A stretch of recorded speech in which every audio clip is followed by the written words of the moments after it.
In today's video, I'm going to teach you how to remove Family Link from a Google account on a laptop without using a phone.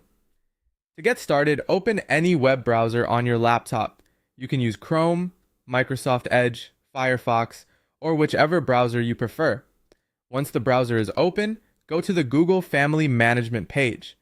This is where Google lets you manage family group settings, including supervised accounts. When the page loads, sign in using the parent Google account, or more specifically, the account that currently manages the family link supervision. This part is important because the supervised account usually cannot remove supervision on its own from these settings. Make sure you're logged into the correct managing account before moving forward.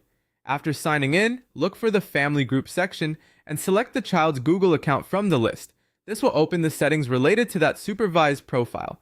Take your time here and make sure you click the right account, especially if there are multiple family members in the group. Next, open the child account settings or supervision settings.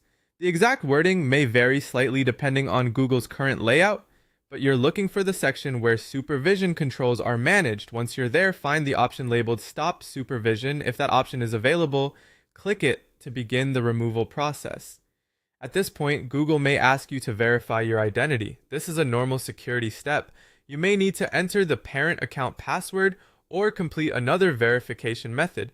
This helps confirm that the person making the change has permission to do so.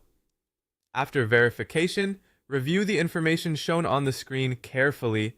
Google may explain what happens when supervision is removed, such as changes to parental controls and activity management. If everything looks correct, click Confirm to continue. Once you confirm, give the system a few minutes to sync the changes. In many cases, the update is not always instant across every device, so a short wait is completely normal. If you still see supervision on the laptop after waiting, sign out of the child's Google account and then sign